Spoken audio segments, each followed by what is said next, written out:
Charlie-Luvin, Part 2 of 7. You've already put big old tears in my eyes. Must you throw dirt in my face? Hey everybody, it's Marla Sitten with NashvilleMusicSpace.com, and I'm here with the living legend, Charlie-Luvin. It's been written and talked about that you guys, the Luvin brothers, were one of the most influential duos in country music history. And coming from those humble beginnings, what does that feel like to be the most influential? Well, you go to bed one night and you dream a wild dream, and you get up the next day and it comes true. That's what it feels like. It's not work, Marla. What I do is not work. And if you enjoy what you're doing, then it isn't work. But it's, I've been lucky, other than the Peerless Woolen Mill, I never had to punch a card and watch my watch slow down real slow, and it'd take 12 hours for an 8-hour shift to get over.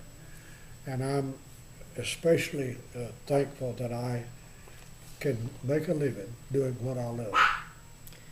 In 1950s there, you said you made your first appearance on the Grand Ole Opry. Do you remember what that felt like? You remember that day? And I don't remember a whole lot of that. I remember my knees did well to hold me up. They became solid rubber. Roy Acuff introduced us the first night there. And we'd been doing gospel music, for 3 or 4 years. And so our song that we sang that night naturally would be gospel. It was Love Thy Neighbor as Thyself. And we got an encore. And that just ruined us. I had to go out and buy a hat 2 sizes bigger than I was wearing when we got to do you got the a little show. ego going on? No, I never had that.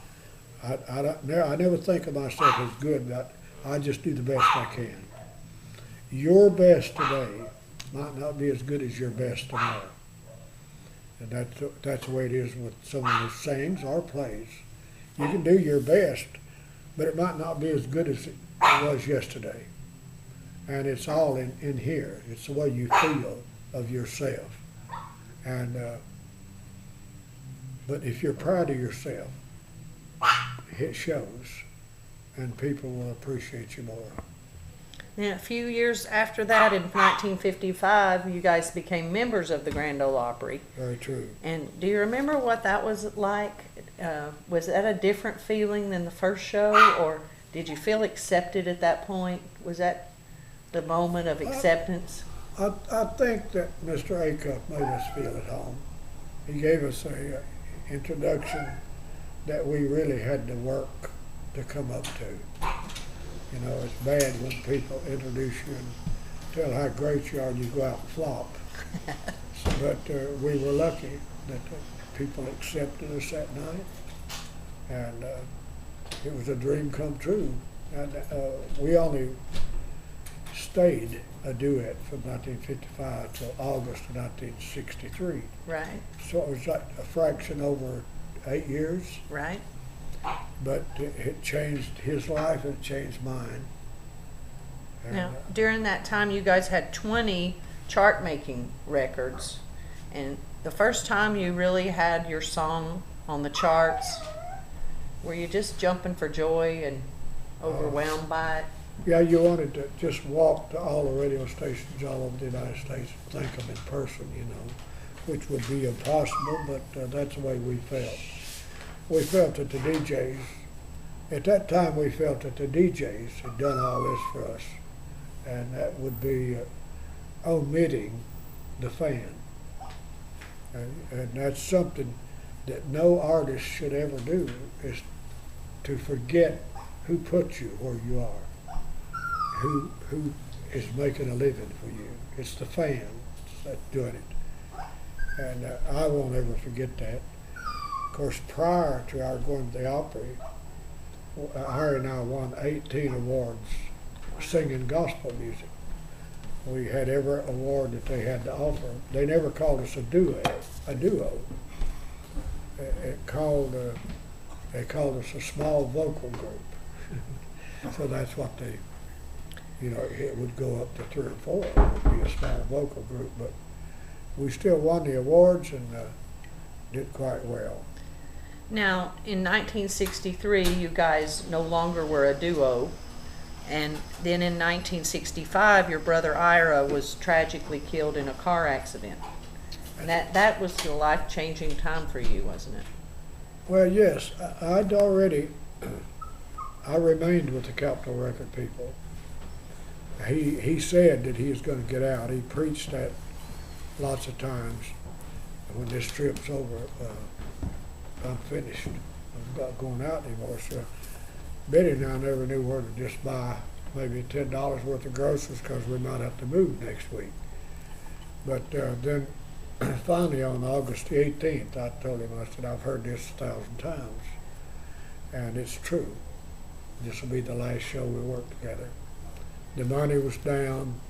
The bookings was almost impossible to get. And so somebody had to leave.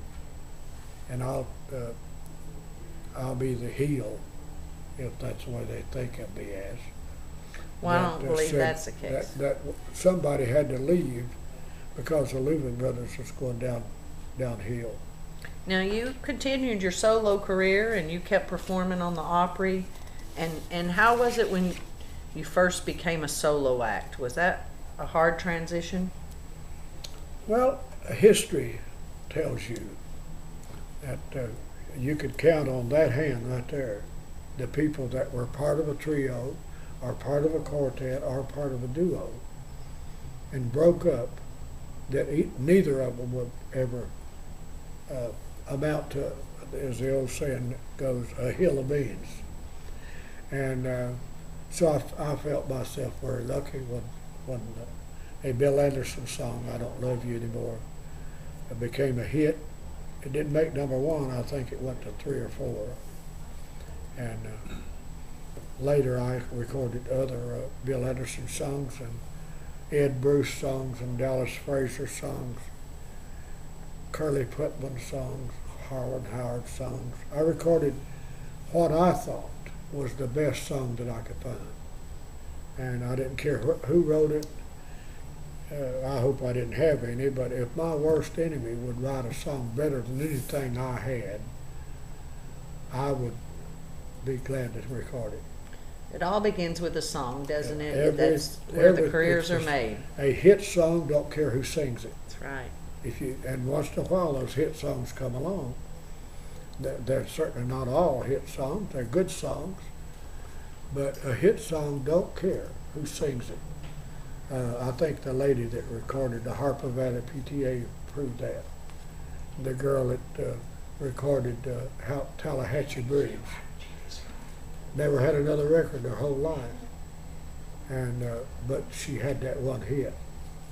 And I think that most anyone, any girls especially, could have had a hit record with that. Ladies and gentlemen, are you ready for a show tonight? Let me hear you say yeah. Ladies and gentlemen, straight from the Hall of Fame, from Country Music's Hall of Fame, the man who helped change lives and change music throughout history, gave Elvis Presley his phrasing, George Jones his voice, and on and on. The one and only and the great Charlie-Luvin. Let's hear it.